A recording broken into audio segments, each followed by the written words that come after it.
Passem a comentar obres teves. Has fet algunes exposicions individual i alguna col·lectiva. En quines has participat?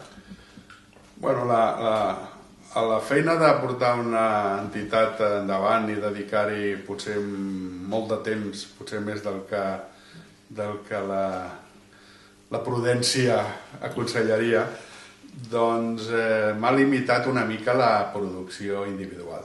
Tot i així, lògicament he participat en diverses exposicions, a part de participar en alguns concursos.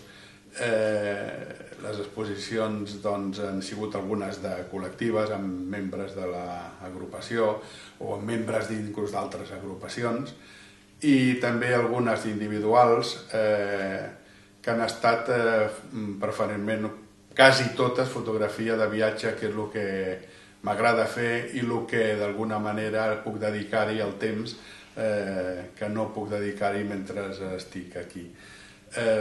Puc destacar unes exposicions sobre Nova York, exposicions sobre la Xina, i he participat en exposicions sobre el Vietnam, les que jo recordo més destacades, inclús altres que en aquest moment recordo, però que he participat també, que han sigut produïdes per l'agrupació.